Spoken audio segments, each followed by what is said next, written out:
Hola, muy buenas noches. Ya estamos por empezar esta interesante charla para hacer un análisis sobre el problema del agua en Chihuahua. Mi nombre es Jaime Armendáriz y los saludo desde Chihuahua, México. Yo soy parte de Raíchal, un medio de comunicación que lleva ya 2 años de existencia y en el que nos hemos enfocado a dar una cobertura a problemas en comunidades indígenas, atención a movimientos sociales, violaciones a derechos humanos y corrupción. Y bueno, a lo largo de esta charla vamos a tener vamos a atender el problema del agua en el estado desde una visión no política, y para ello, bueno, pues tenemos a dos invitados de lujo.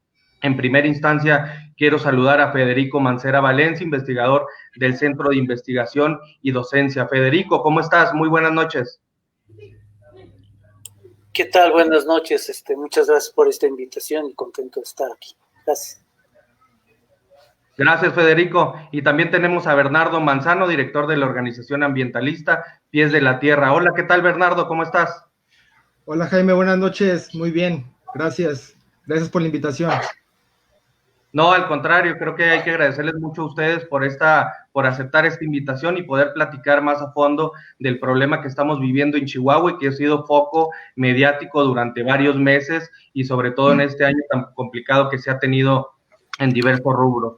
Y bueno, antes de empezar con las preguntas que les hemos preparado, me gustaría decirle a las personas que nos ven en la transmisión en vivo vía redes sociales que pueden hacernos llegar sus preguntas en Facebook o en Twitter y ahí los vamos a estar atendiendo con gusto. Al final, más o menos de la plática, vamos a tener un espacio para poder platicar de las inquietudes que ustedes tengan desde la audiencia, para platicarlos con ellos, con nuestros invitados de lujo.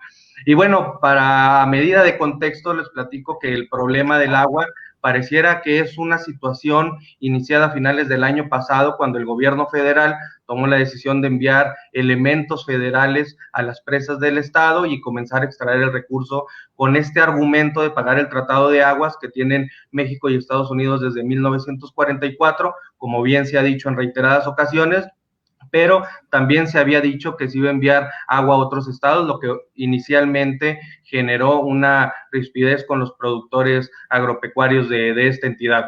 Pero vaya, este es un problema que va más allá de estos meses recientes, es un problema de muchos años atrás y justo por eso tenemos a los invitados. Y lo que hemos visto este año ha sido la confrontación directa entre los productores, personal de la Guardia Nacional, Ejército Mexicano. Hemos visto unas presas militarizadas, una opinión pública inundada en dimes y diretes entre personajes políticos, entre ellos el propio gobernador Javier Corral Jurado y el presidente Andrés Manuel López Obrador, que han tenido ellos una confrontación verbal e institucional en aumento.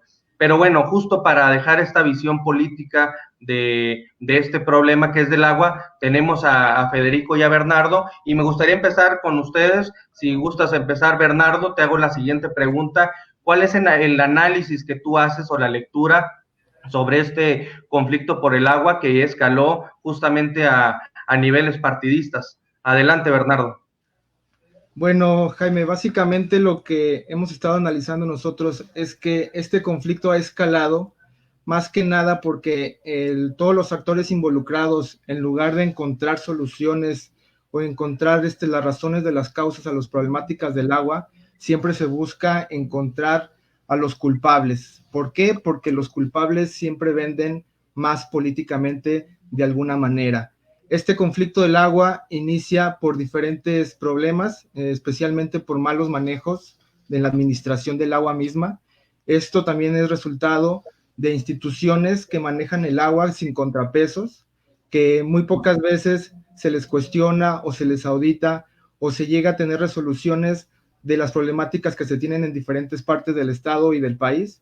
Entonces es parte de estas causas que estamos viendo, de estas consecuencias. Y por último, y para mí la razón más importante de lo que estamos viendo, es que este problema enmarca la punta del iceberg a muchos problemas del sistema económico al que estamos acostumbrados, que es un sistema económico que está basado en el crecimiento económico infinito, pero basado en recursos naturales finitos. Y aquí vemos una contradicción muy importante en la cual el agua y otros bienes naturales, como puede ser el bosque, el suelo y el aire, están a expensas de un crecimiento que no tiene fin, pero el fin está dentro de los mismos bienes y sus posibilidades de crecer. Federico, ¿tú qué lectura le estás dando a justo a esta problemática del agua y qué análisis has hecho?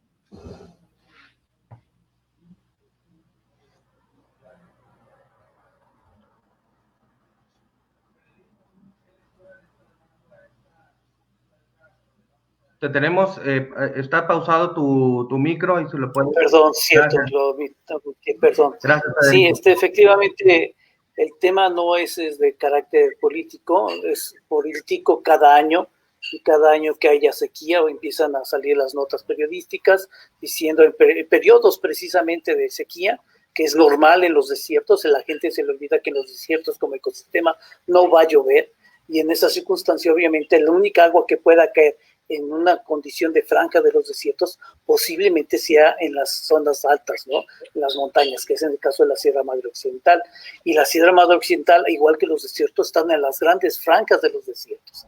Así que estos bosques que tenemos en la Tarahumara son bosques templados secos, por tanto también reciben periodos de sequía, aunque por condiciones de la presencia del Pacífico llega a presentarse humedad por los vientos húmedos o la presencia de huracanes y se llega a acumular ahí y pueda precipitar, pero en realidad las sequías siempre van a aparecer, así es que cada año siempre va a haber discusión sobre si se está acabando el agua, qué vamos a hacer con el agua, y es un gran tema y debate de carácter internacional, y para el norte pues es igual, pero yo creo que cuando afecta la sequía, o en todo caso cuando se considera que hay sequía, en este caso provocado por lo humano, se les olvida y pareciera que es la maldita naturaleza la que nos manda a las sequías, y no es así.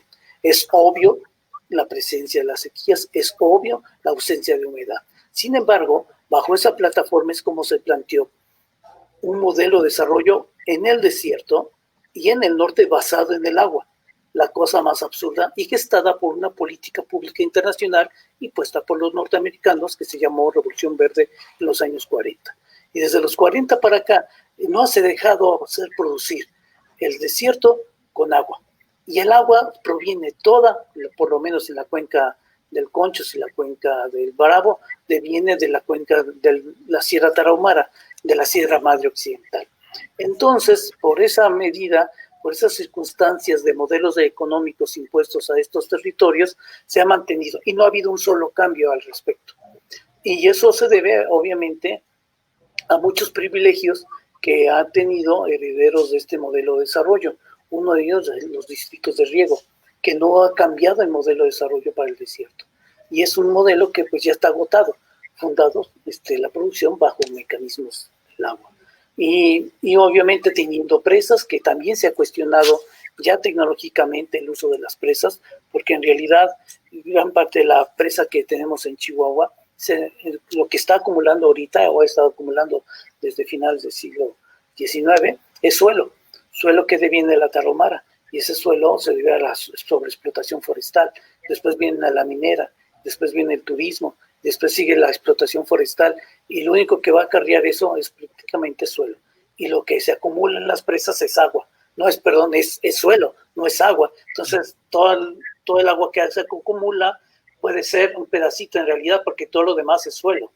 ¿Qué tenemos entonces? Que el modelo de desarrollo impuesto en los desiertos depende de un agua que viene de un territorio que se está desforestando, se está desertificando, y que prácticamente los ciclos regionales del agua se hacen mucho más dilatados. Esta visión tan chata del desarrollo en la Tarahumara, pues tiene implicaciones políticas hoy sí, porque prácticamente estas cuencas hídricas de estos territorios, pues se generan mucho recurso, una clase media campesina que pues ha vivido y ha construido bien su nivel de la zona, pero hay que cuestionar mucho los modelos de desarrollo locales, ¿no? Y no es culpa de ellos, es debido a una política ausente de desarrollo para los desiertos. Justo, Bernardo, ¿cómo podemos explicar esto cuando se habla de la cosecha del agua de la Sierra Tarahumara y cómo se están viendo allá las situaciones, sobre todo ustedes que trabajan ahí en algunas de las comunidades?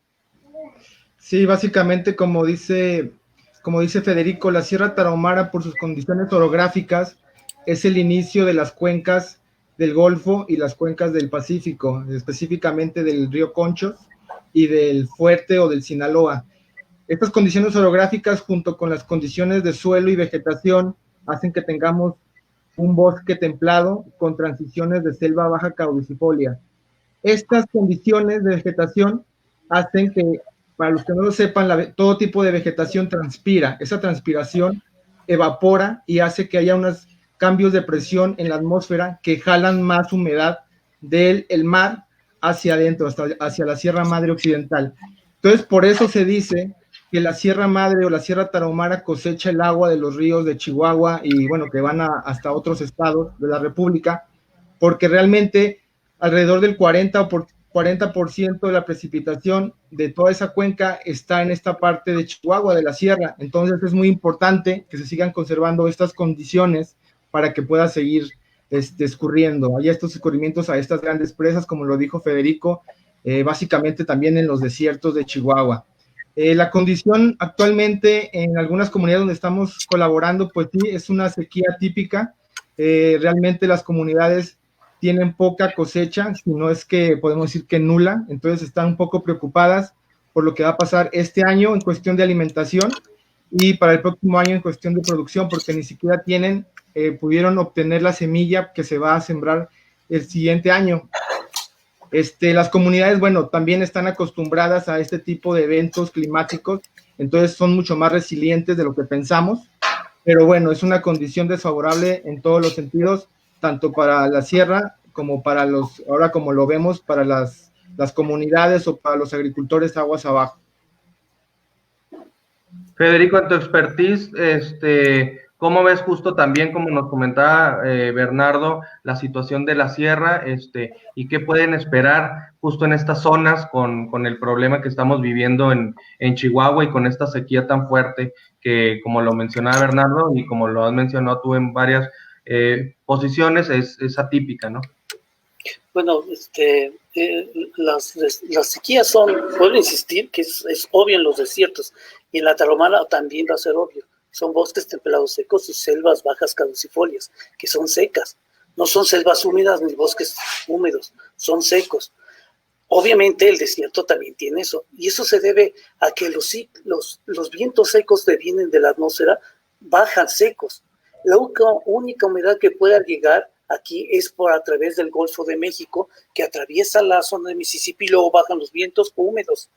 Si ustedes les preguntan a los campesinos del desierto y los campesinos de temporal del desierto, saben perfectamente que las aguas que duran y son más efectivas para los cultivos de temporal son las que vienen del norte. Son las que vienen cargadas de humedad y por lo menos mantienen más humedad para los territorios. Obviamente que las culturas de los desiertos también tienen cultura del agua. La cultura del agua de las zonas de riego son una, la cultura del agua de las zonas de agricultura temporal es otra. Entonces los comportamientos también sociales en torno al consumo del agua, a las culturas del agua, son variables. Por tanto, las políticas públicas deberían estar caracterizadas bajo esa circunstancia.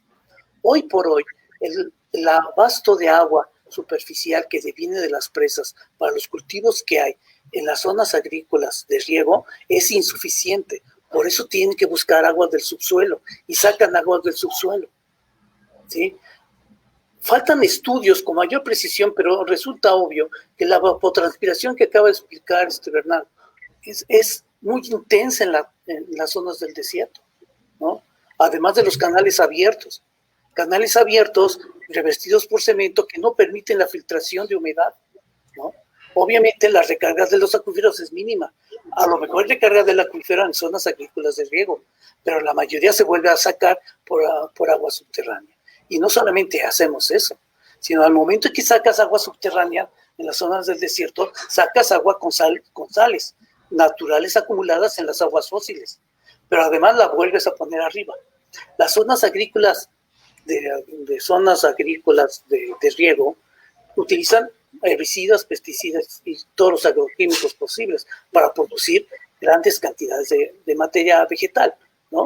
Entonces, cuando sacas el agua del subsuelo que trae sales y lo pones acá, Lo que traes consigo es que si dejas de cultivar un año, vas a ver territorios desertificados por una gran cantidad de sal. Eso ya se ha visto cuando dejó de producirse el algodón en estas tierras. Cuando dejó de producirse algodón, vimos finalmente el gran desastre de los grandes problemas de desertificación que hay en el desierto. Efectivamente, hoy se le debe mucho a la tarahumara, muchísimo, y no de ahorita, desde que empezó la agricultura de riego, sino desde hace mucho tiempo.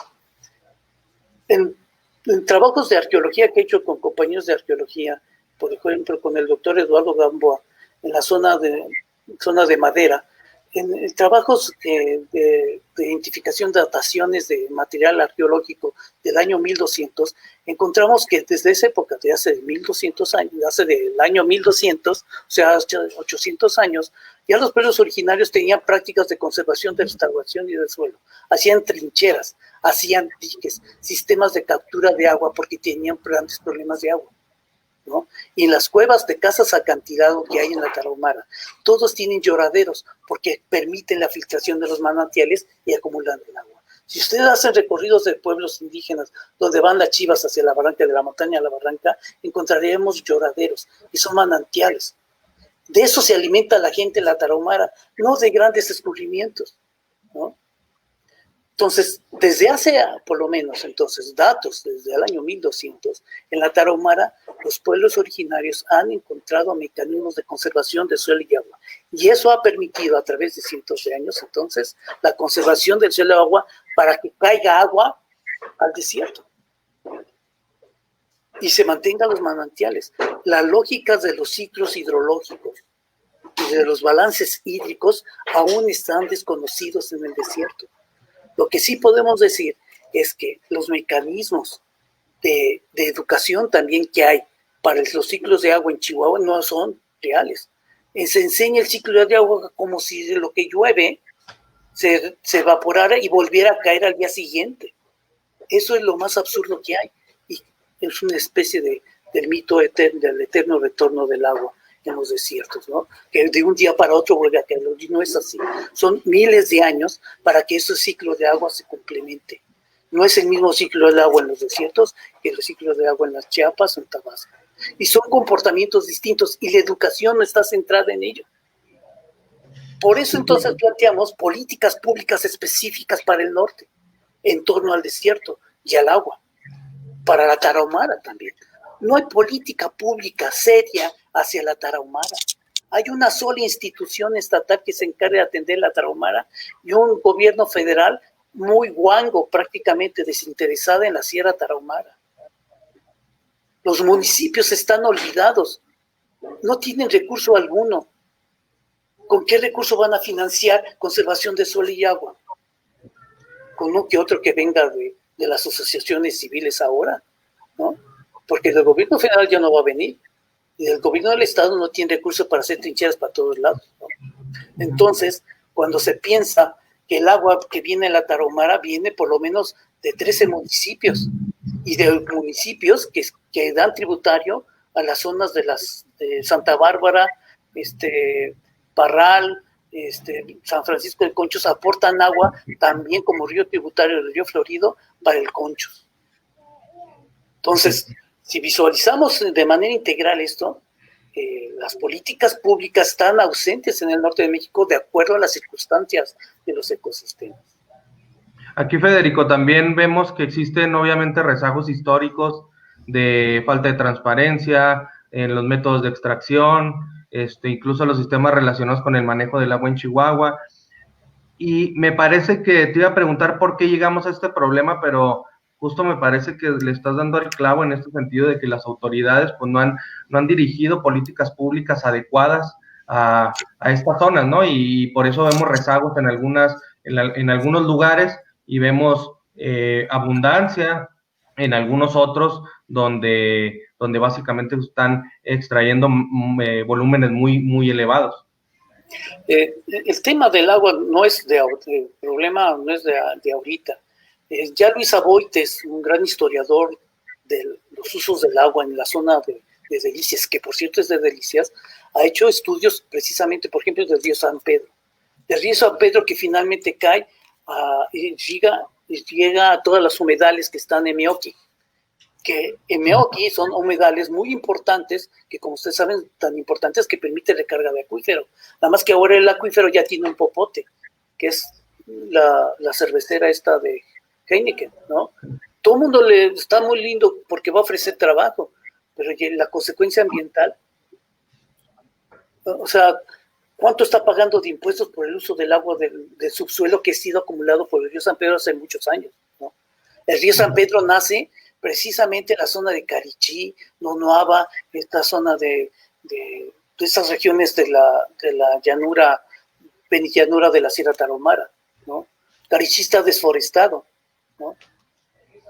Ya aportó el agua para que se acumulara finalmente en los humedales de esa zona de Meoqui, y prácticamente con el Heineken va a desaparecer esos humedales, ¿no? Y obviamente también las políticas públicas que podamos esperar para este sexenio, pues ya se definieron. Nadie le pregunta al señor gobernador, que fue muy inteligente plantear el plan hídrico 2040. Ya existe un plan hídrico que maneja cuencas, diferentes cuencas en la Sierra Tarahumara, y un manejo adecuado para cada uno de ellos que va a abastecer finalmente a la lógica productiva del desierto. Pero en ese mismo proyecto que participó el gobierno del estado, la Junta Central de Agua y Saneamiento, participó también el IMTA, que es el Instituto Mexicano de Tecnología del Agua, que es de los mejores institutos nacionales e internacionales sobre el agua, para desarrollar este plan, en donde plantea propuestas de sistemas de cosecha de agua en las ciudades del desierto, pero también en las ciudades de la Tarahumara, ¿no? O sea, que ya existe política pública, que ya está ahí escrito. Ahora hay que bajarlo y hay que aplicarlo. Nada más que para eso se necesita, ¿qué? Definición política y voluntad política. Y pareciera que está esperando llegar a la presidencia de la República para empujar. No, ese plan hídrico hay que ya venderlo a la Secretaría, al gobierno federal. Y no es un asunto de partidos, es un asunto de vida para el norte de México. Es decir, pareciera que no hay política, pero sí y está el documento. Pues la gente puede buscarlo, Plan Hídrico 2040 del estado de Chihuahua, y lo firma el gobernador del estado. Ahí está la solución, ahí está la propuesta técnica. ¿Qué falta? Voluntad política. Y finalmente discutirlo, finalmente con la gente que se beneficia de esa agua, tanto de la cuenca del Pacífico como de la cuenca interna de los desiertos, ¿no? Del Conchos. Claro, Bernardo, ¿ibas a comentar algo al respecto? Sí, nada más para sumar un poco a todo lo que ha comentado Federico.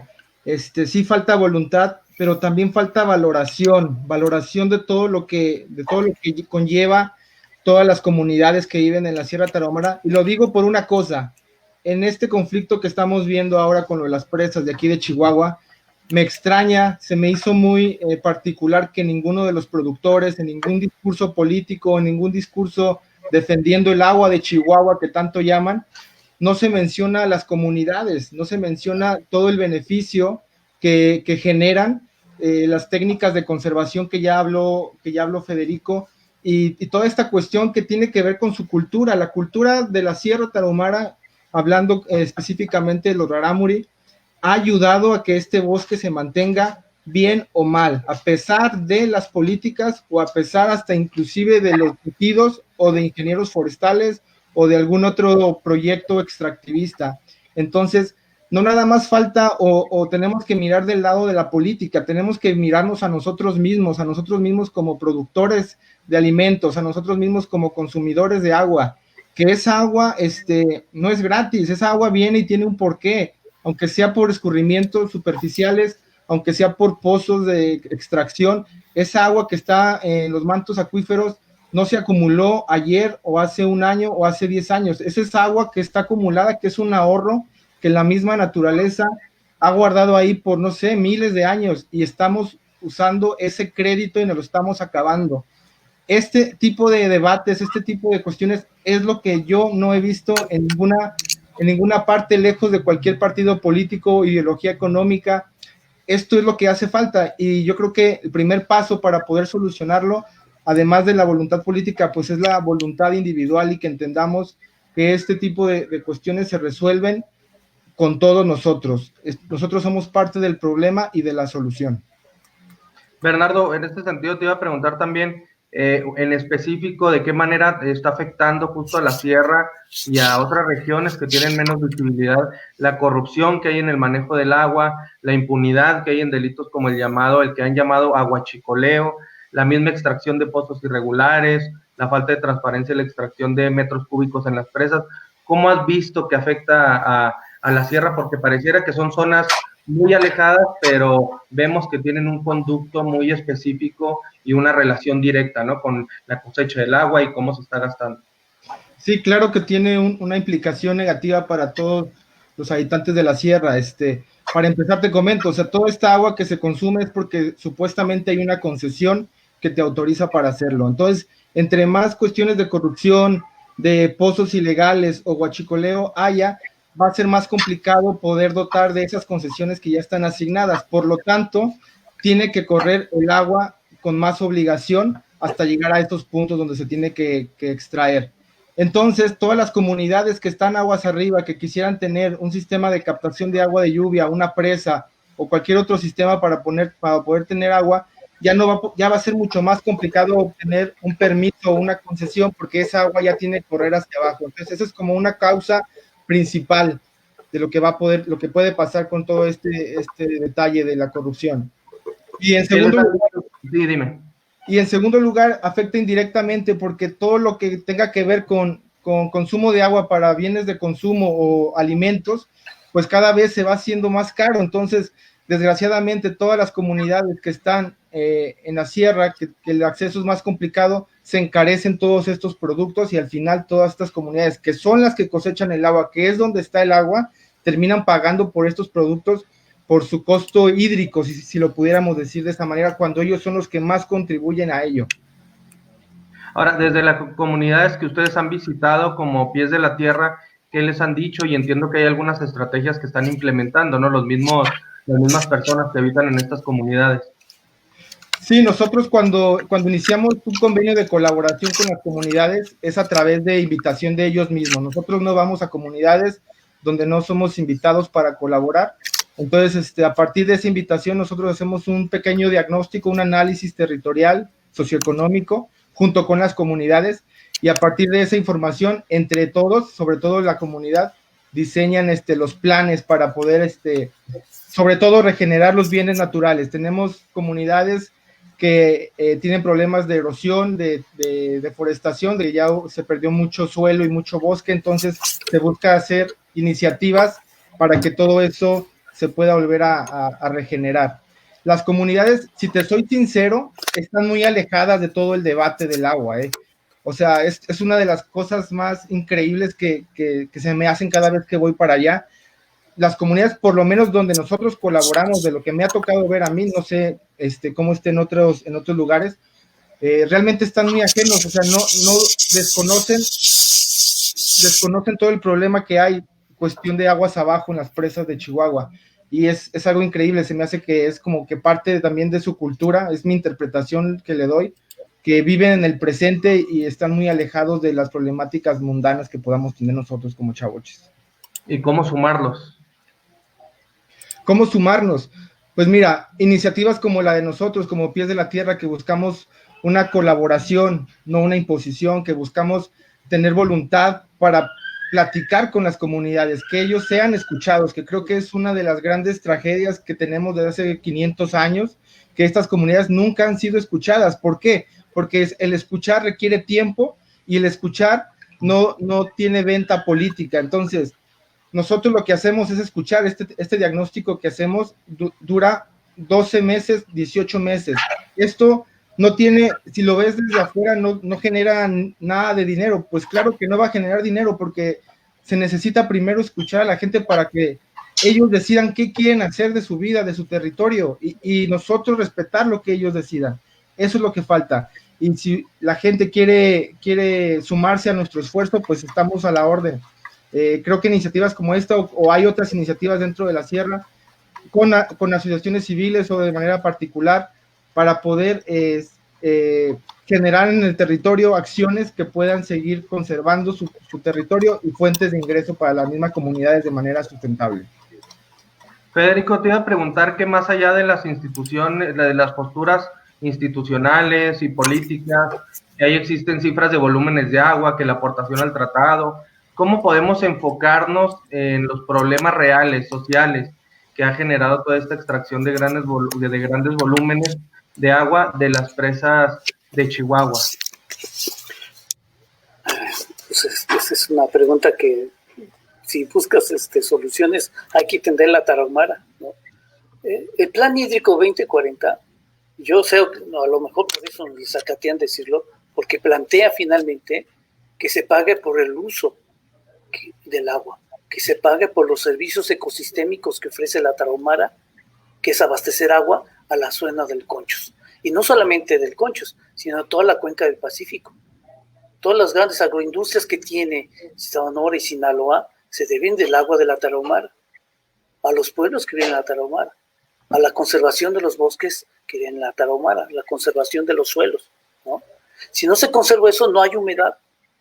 Entonces, prácticamente, la conservación de mantener el agua que requiere la gente del desierto y de la cuenca del Pacífico es conservar el agua de la tarahumara o de toda la Sierra Madre Occidental, porque hay otro río muy importante que abastece el desierto, que es el río Nazas en Durango, ¿no? De cual dependen las zonas agrícolas de la región de Durango y Torreón, ¿no? La región de la laguna. Esa región depende del agua de la Sierra Madre Occidental. O sea, vuelvo a insistir, no es un problema, en la Sierra Tarahumara nada más y los pobrecitos de la gente de la región de Delicias, no es un asunto de esto, es una dimensión macro, y esa dimensión macro hay que reatenderla. Ahora, nuevamente, hay que repensar la manera en que se produce en el desierto. Tú quieres producir tal cual, pues tienes que pagar agua. ¿Cuánto cuesta eso? ¿No? ¿Cuánto cuesta pagar agua, usar el agua para producir nogal? El nogal hoy es una planta que produce muy buen rendimiento, pero después de 5 años o 6, ¿no? Estarla regando, y después ya hay producción y hay ganancia. Pero eso requiere una fuerte inversión. No todo el mundo puede invertir en nogales, ni mantener la producción en nogal. Y poco sabemos, o seguramente ya se sabe mucho, pero tampoco les faltan los técnicos que nos digan cuánta evapotranspiración se lleva los bosques de nogal que hay en el desierto, ¿no? Porque son bosques y generan microclimas específicos. Pero eso, cuando se acabe el agua, ¿qué va a hacer ese bosque? Hemos visto también zonas de manzanos, ¿no? Que también depende de mucha agua subterránea ahora, que trae consigo ya prácticamente el agotamiento de los mantos acuíferos. Chihuahua ya no tiene manto acuífero, la ciudad, ¿no? Y eso a nadie le importa, ¿no? Necesitamos recargar los acuíferos. Ya hay experiencias, pero necesitamos invertir más en eso. Y la política pública debe pensar en ello. No ir cada vez más lejos para traer el agua para las ciudades del desierto. Toda la población más importante que hay en Chihuahua, en términos de cantidad, y la gente votante, vive en el desierto y consume agua en el desierto.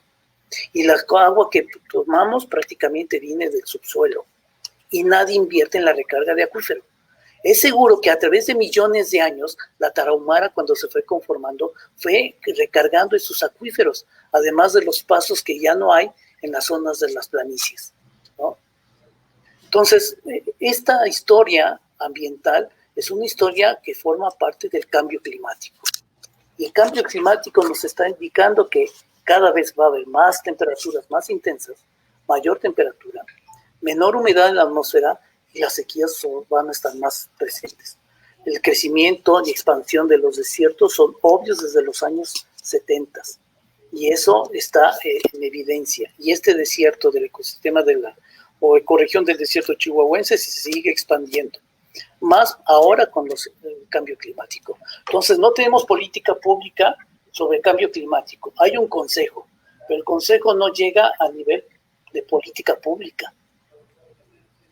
El Plan Hídrico 2040 ya está, y ¿cuándo se va a aterrizar para el cobro de los servicios ecosistémicos?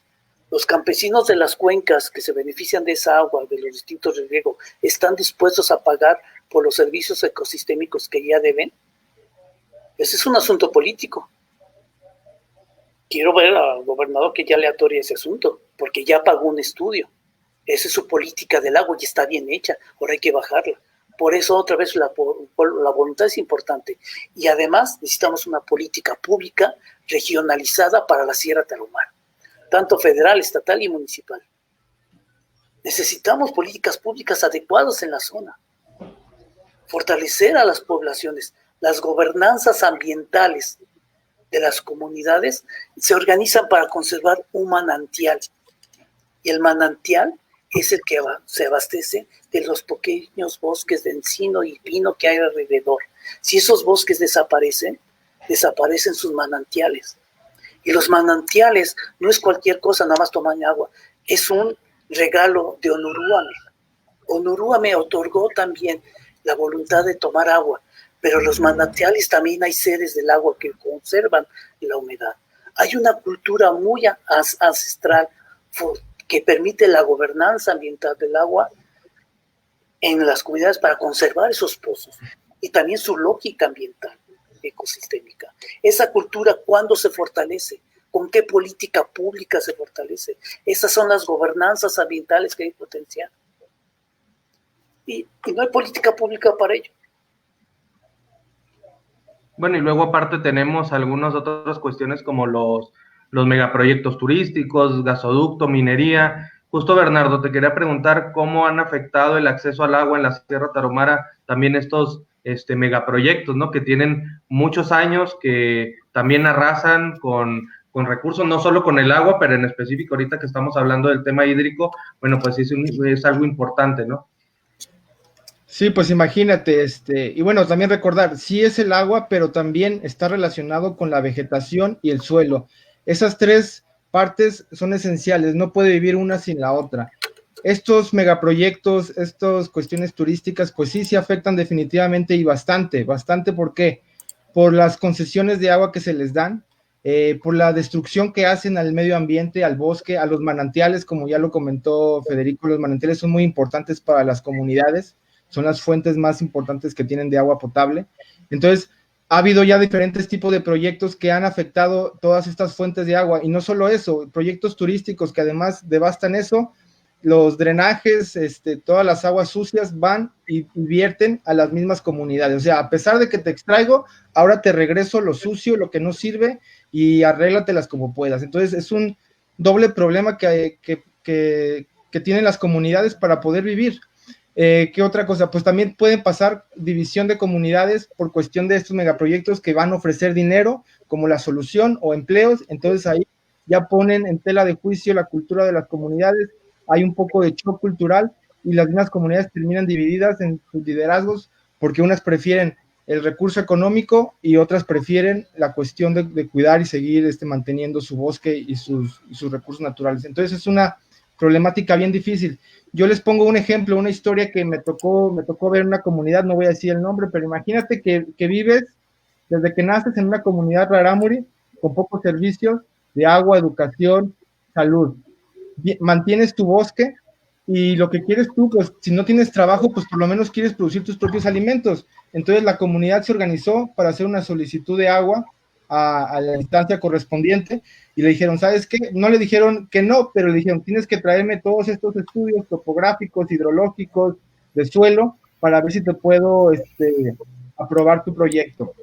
Pues obviamente la comunidad no tiene ni los recursos, ni el conocimiento, ni los contactos suficientes para poder hacer ese tipo de proyectos, se queda sin el recurso, se queda sin producir alimentos y de repente pues llega el talamontes y empieza a talarles todo el monte sin su consentimiento, obviamente, y de manera ilegal. Y después llega la persona que quiere que siembren en esos bosques, pues, productos ilegales, marihuana, amapola, cualquier otra cosa, ¿no? Entonces, lejos de que el gobierno les ayude para poder desarrollar lo que necesitan y sus intereses, hace caso omiso a todos los conflictos que después suceden, como es la tala ilegal y el narcotráfico. Entonces, estas comunidades viven una tragedia tras tragedia tras tragedia, y últimamente dicen, ¿sabes qué? Y a pesar de todo eso, necesito que cuides tus bosques, ¿eh? Porque esos bosques son los que nos cosechan el agua y ocupamos esa agua para que vaya hasta el desierto de Chihuahua.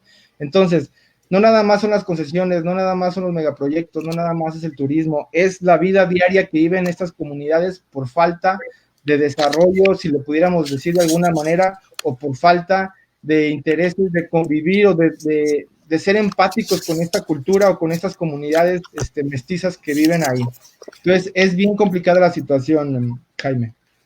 Ahora, vemos que las autoridades pareciera que se pueden echar la pelotita unas a otras, pero definitivamente es que ni autoridades estatales ni federales, digo municipales mucho menos, están haciendo mucho al respecto para resolver este tipo de problemáticas y como lo decía también Federico y como lo has dicho tú, para generar estas políticas públicas que si bien existen planes, que si bien existen algunas estructuras, pero pues no se ven reflejadas ahí en las comunidades, ¿no?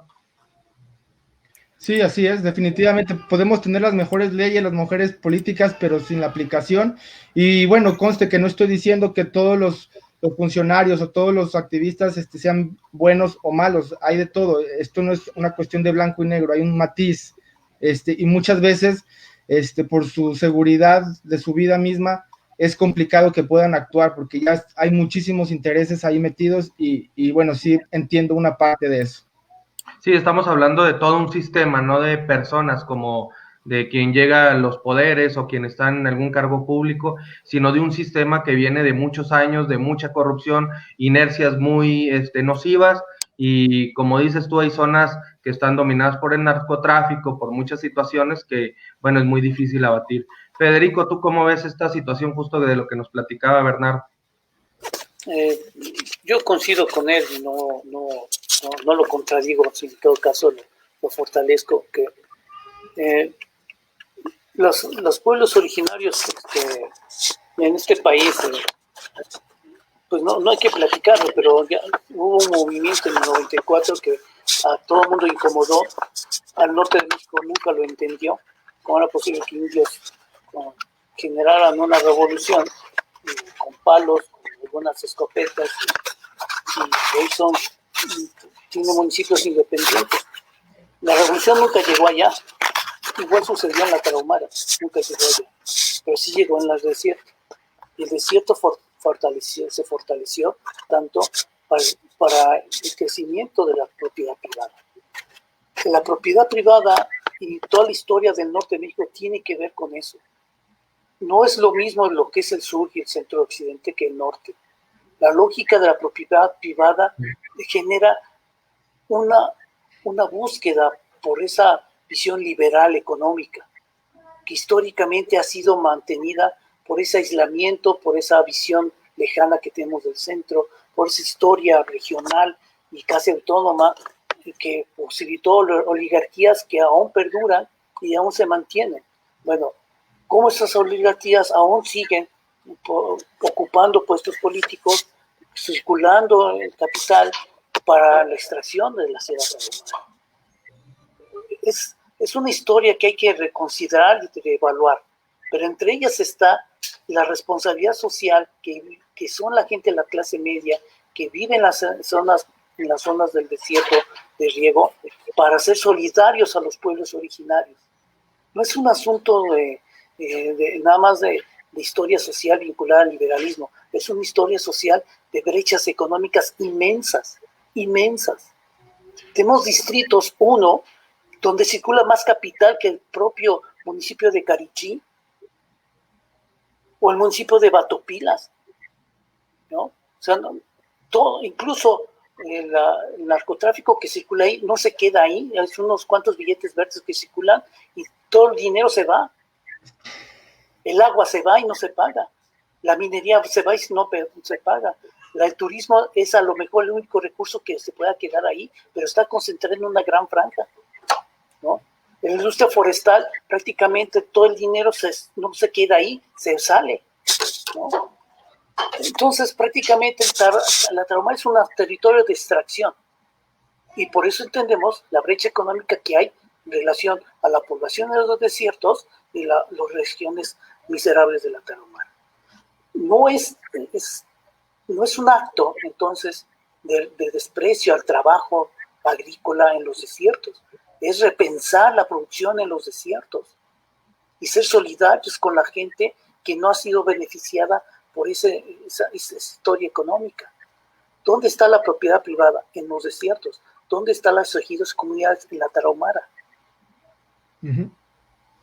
Sí. Entonces, no es porque no sepan manejar los recursos, sino que es una historia social distinta, es una historia ambiental distinta, es una manera de pensar también la educación que debe ser distinta. Es un proyecto que creo yo que no tiene solución si no hay una participación social vinculada a la gobernanza ambiental y el gobierno, ¿no? Hoy prácticamente no hay gobernanza ambiental en los desiertos y lo que queda está enfrentada al gobierno, ¿no? Las gobernanzas en la Tarahumara están fragmentadas por todo lo que comentó Bernardo: narcotráfico, desforestación, manejo forestal mal manejado, en fin. Ahora, no todo está perdido. La Tarahumara también hay áreas naturales protegidas. Había que repensar a la Tarahumara, si quieren tener agua, repensar la Tarahumara como una reserva de la biosfera, para que siga manteniendo la humedad, para que siga manteniendo los bosques y convertirlo en un territorio federal. Pero eso no es un territorio federal clásico, sino un territorio donde se fortalece la gobernanza y se reconoce la gobernanza para manejar el ambiente, ¿no? Junto con las instituciones. Hay muchas técnicas, muchas estrategias para recuperar suelo. Sí las existen, hay experiencia, hay política pública escrita, pero hay que, vuelvo a insistir, hay que reconstituir esto. El manejo de la cuenca y la lucha por el conflicto del agua hoy no va a ser el único. A rato, el agua que viene del Colorado, por la cual nosotros estamos pagando, o la Tarahumara está pagando el agua, ¿sí?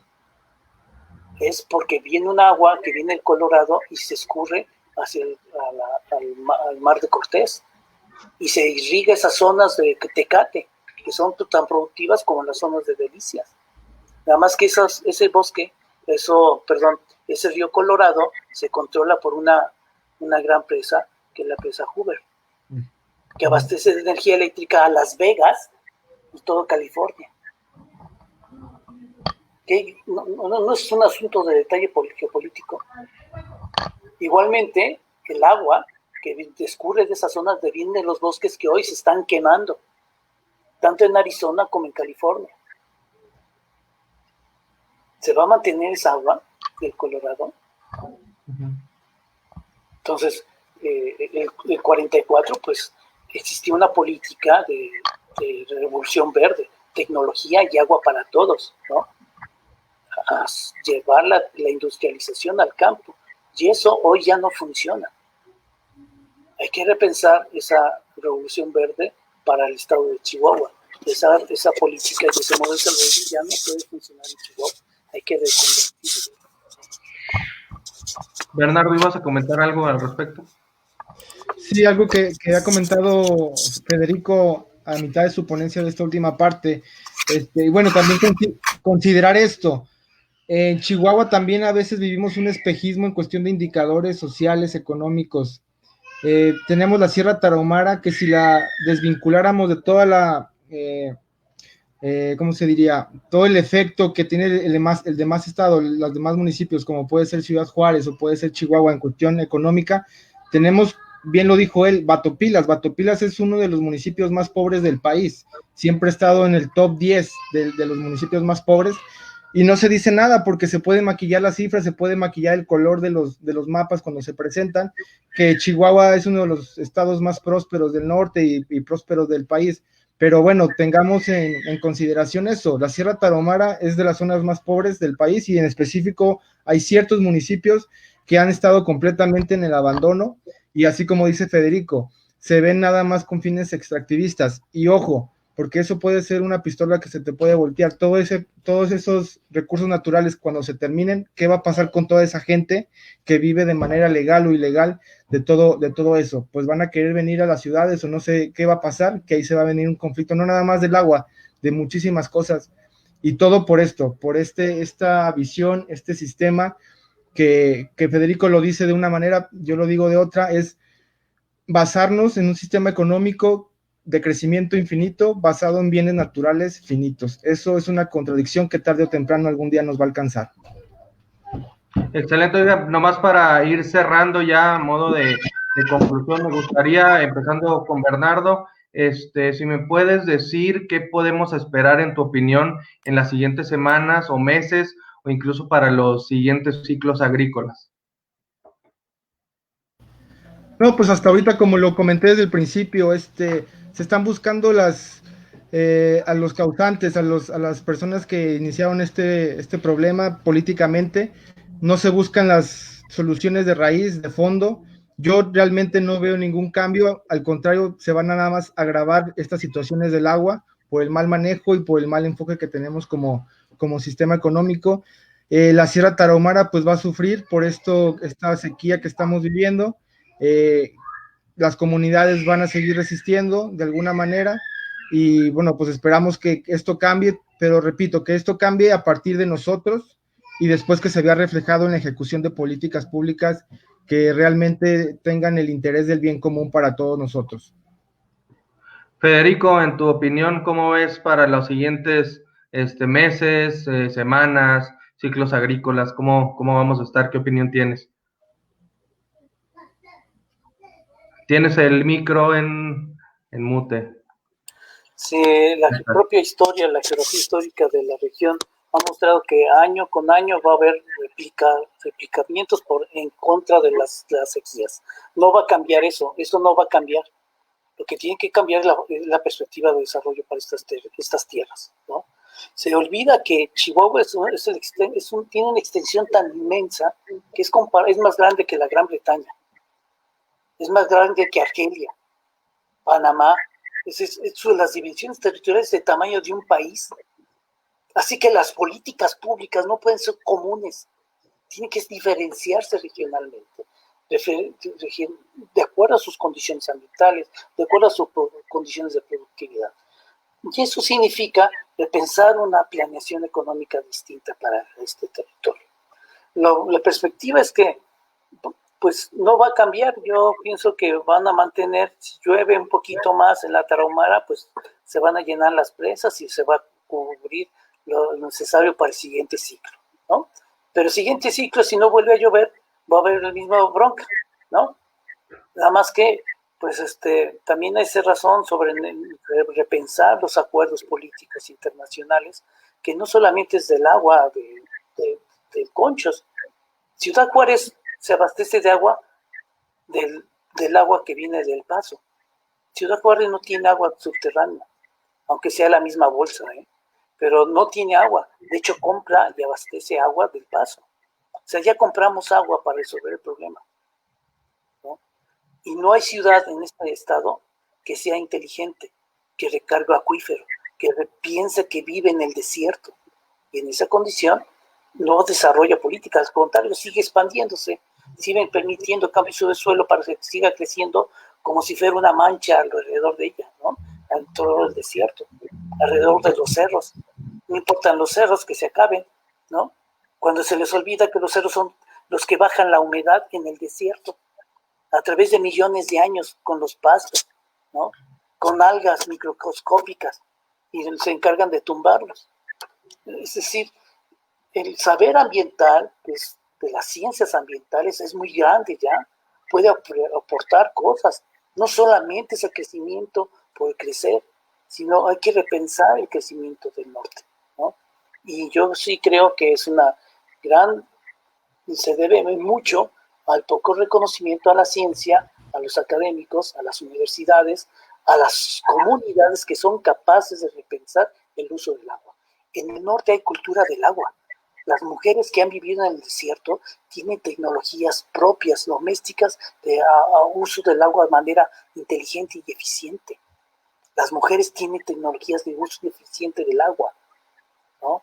Por no llamarle feminismo, porque hay gente que se retuerce con el tema, es que sí existen saberes y conocimientos propios del desierto para el uso del agua. Todo eso es básico, pero prácticamente los intereses de los partidos políticos sigue siendo eso, sus propios intereses. Y los sistemas de densidades de la gente, pues, se lo pasan por el arco del triunfo. Solo quieren los votos y en la misma condición clásica. Necesitamos repensar cargas y agendas políticas, agendas ambientales para cada partido político. Y está precisamente esta circunstancia.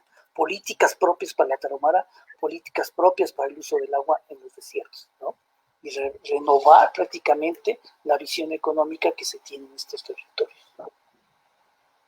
Claro, tenemos varios comentarios y preguntas ahí de las personas que nos han estado viendo en esta transmisión, y voy a empezar. Veo una que me dicen que consideran que falta legislar o cuáles alertas hay en la actual Ley General de Aguas y en la iniciativa de la nueva ley.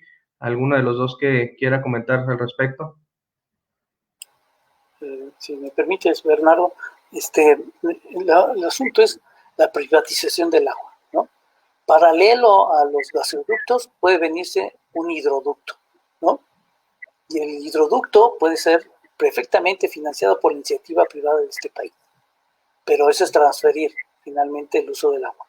El agua es un derecho humano, pero no hay condiciones jurídicas ni legales para poder mantener el derecho al agua como recurso humano, como derecho humano.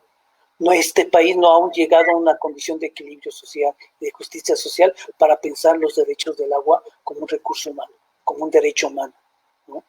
Y eso necesitamos cambiar también la estructura jurídica del país, ¿no? Sí, todos tenemos derecho al agua, pero ¿y si no hay condiciones ambientales para ello? ¿Verdad? Entonces, la iniciativa privada va a entrarle al juego, ¿eh?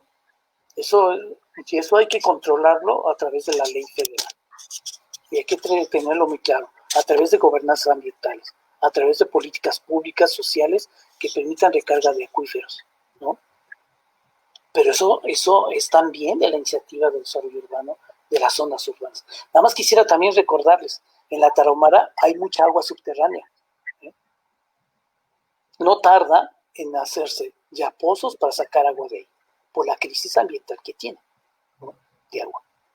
Entonces, fíjense, si eso no es importante, que lo vayan pensando en futuro a la gente que consume agua en los desiertos, ¿no?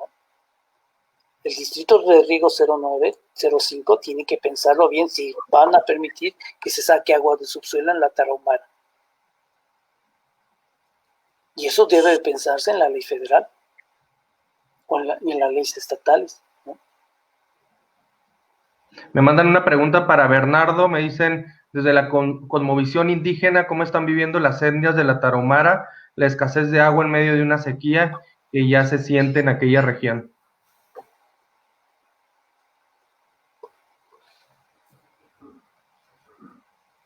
No te escuchamos, Bernardo. Ok, disculpen. Desde las comunidades donde nosotros colaboramos, yo lo platiqué en la última reunión que tuvimos ahí con ellos, y les comentaba eso, pues que estábamos viviendo una época donde había poca agua, ¿no? Que estaba lloviendo poco. Y la misma gente empezó a platicar y se empezaron a organizar para que hubiera al día siguiente una ceremonia para bailar, para llamar al agua.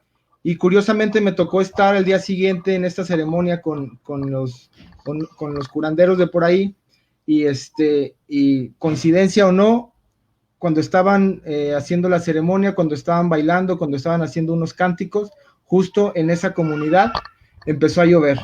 Entonces, así lo viven ellos viven todavía su cultura, sienten que es todavía responsabilidad de ellos danzar, bailar, pedir por el agua, pedir por la vida, pedir por el maíz, por el frijol. Entonces, así lo ven, les digo, están muy alejados de todo este debate político del agua, no tienen idea. En general, a lo mejor hay algunas personas que sí, pero en las comunidades donde yo estoy, saben muy poco sobre las presas de las vírgenes. Y yo les pregunto el granero y todo esto, ellos desconocen, ellos viven su realidad en las comunidades, afectados sí por la sequía y buscando maneras acorde a su cultura, como esto de las tradiciones de bailar para llamar al agua. Acá por Facebook nos pregunta Martín Solís, nos dice, en sus experiencias, ¿cómo ven el tema de la producción de alimentos este año por la sequía? ¿En la sierra o en general en el estado? Imagino que en lo general puede ser en la sierra. Sí, pues en la sierra, como ya lo comentamos, no se va a dar, muy poco. El 90% de lo que yo he platicado con la gente en las comunidades, ellos siembran maíz y frijol de subsistencia, quiere decir para su propio consumo, y no se les va a dar, inclusive ni siquiera para rastrojo, o sea, muy poco, sí están preocupados, pero bueno, así están también acostumbrados a sortear las sequías que han tenido por muchos años. Federico, nos preguntan por qué creen que no se implemente el Plan Hídrico 2040, y me imagino que ahorita era lo que mencionabas, la falta de voluntad política, ¿no? Sí, porque también tiene impacto, o sea, son decisiones políticas. Una de ellas ya lo decía, hay que pagar por los servicios ecosistémicos. ¿Quién lo va a pagar? Pues los distritos de riego, o sea, simplemente las cuencas lecheras, ¿no? Los que pagan quieres producir nogal, tienes que pagar más, ¿no? Quieres producir alfalfa, tienes que pagar más. Además, la gente piensa, este tema del abasto alimentario en Chihuahua, gran parte del abasto alimentario de leche se maneja por la propia producción regional, ¿no? El abasto de carne también por la producción regional. El tema del maíz, ese es el tema, ¿no? Este país sin maíz no hay país, así de sencillo, pero lo están sustituyendo los semillas regionales por semillas genéticamente modificadas, y lo estimula el gobierno del estado. O sea, mientras una dice sí a las semillas mestizas, sí a las semillas regionales, y por el otro otra política de estado estimula la semilla genéticamente modificada. O sea, son grandes contradicciones internas. Las zonas de riego de esta zona no produce alimentos para el estado, son prácticamente para exportación.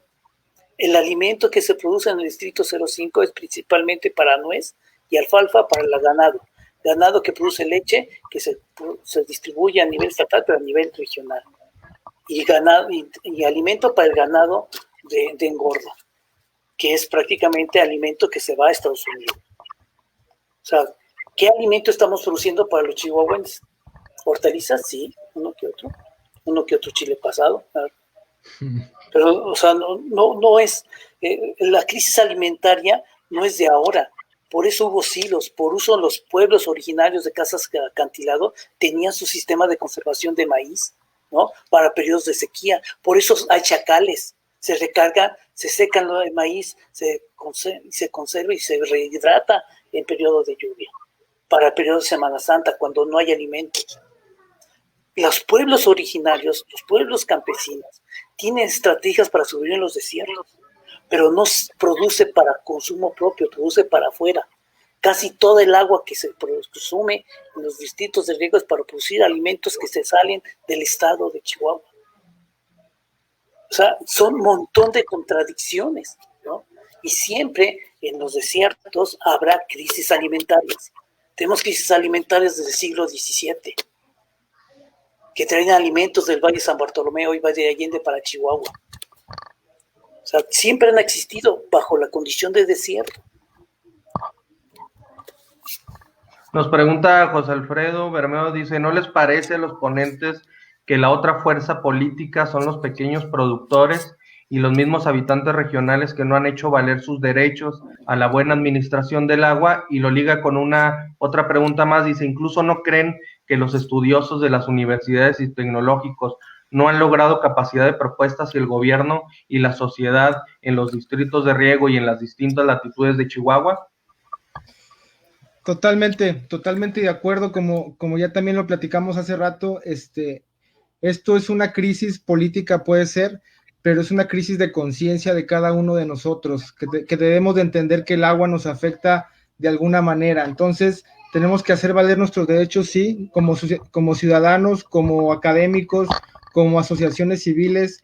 Tenemos que hacer entender que se tienen que ejecutar estas políticas públicas para que haya equidad hídrica, para que realmente se pague por servicios ambientales, para que realmente se distribuyan esos beneficios de servicios ambientales a los lugares donde se tienen que distribuir esos apoyos o esos ingresos.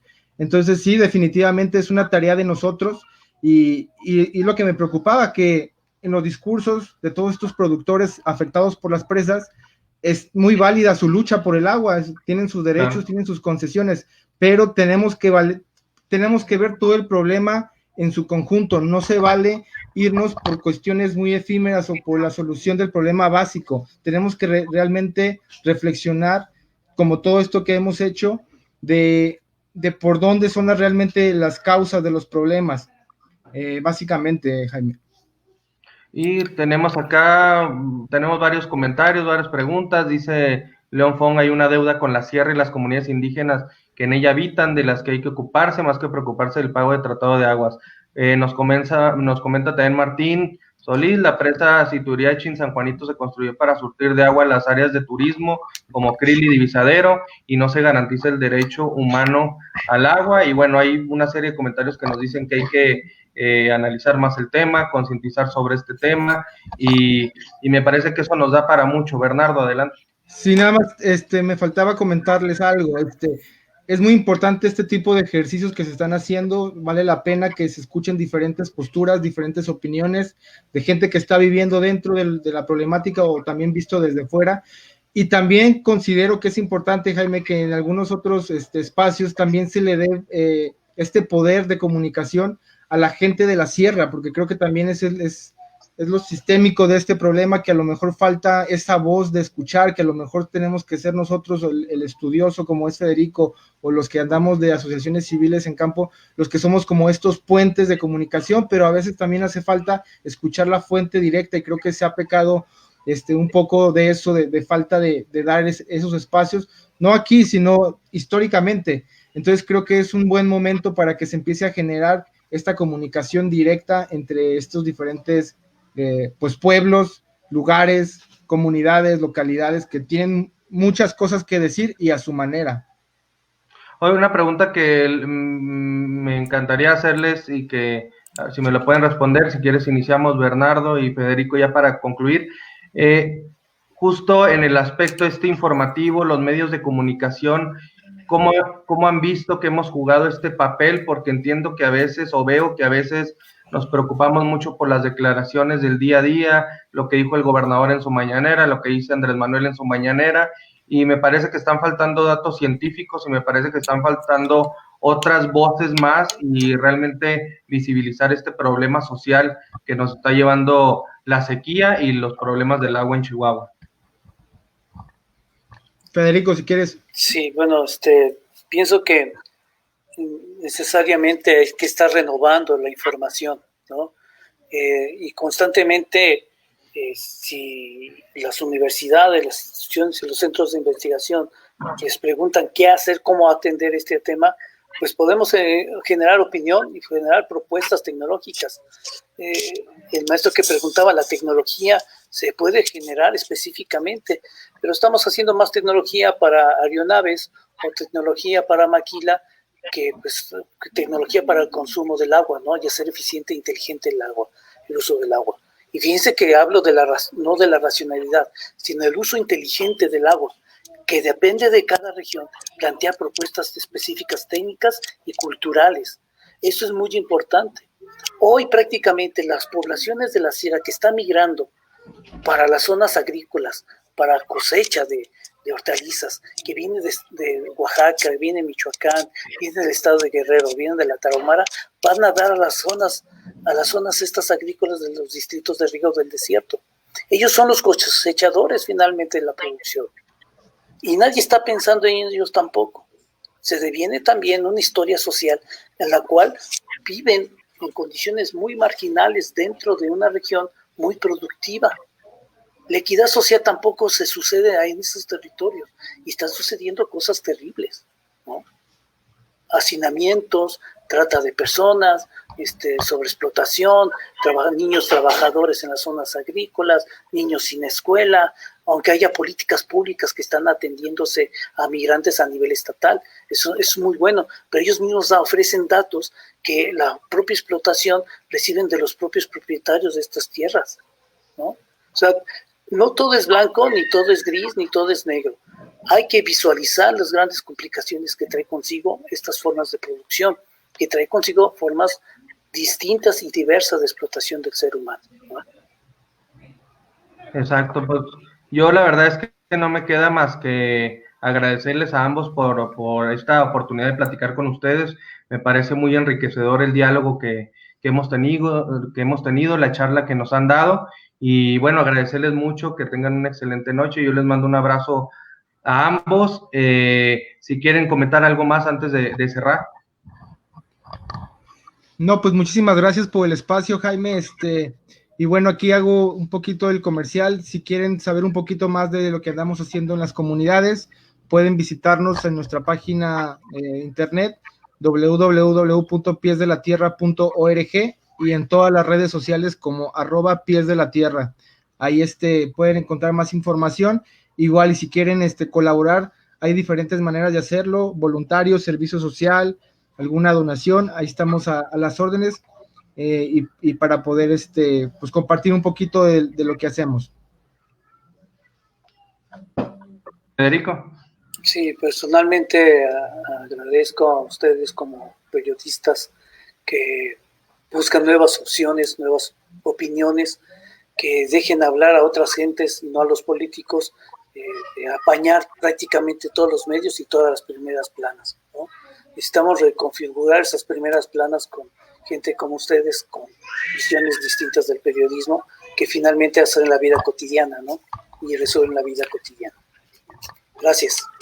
Excelente, pues muchísimas gracias a ustedes dos y por supuesto a las personas que siguieron esta transmisión de Raichali. También le quiero agradecer obviamente el apoyo que tuvimos técnico ahí con Emilia Bautista desde la Ciudad de México, a mis compañeras Adriana Esquivel, Patricia Mayorga, que estuvieron acompañando todos los preparativos para esta charla. Y bueno, recordarles que Raichali forma parte de la Alianza de Medios de Periodistas de a Pie, en el que también pueden encontrar a La Verdad de Juárez, Lado B de Puebla, Chiapas Paralelo de Chiapas, Página 3 de Oaxaca, Indaga de Sinaloa, Voz Alterna de Veracruz, Zona Docs y Perimetral desde Jalisco, Amapola de Guerrero y Pie de Página en la Ciudad de México. Nosotros también formamos parte como Raichali del Hub de Periodismo de Investigación de la Frontera Norte. Es un proyecto del Centro Internacional para Periodistas, el ICPJ por sus siglas en inglés, en alianza con el Border Center para Periodistas y Bloggers. Un abrazo para todos, un afectuoso saludo desde acá, desde Chihuahua, y hasta la próxima. Esperen, porque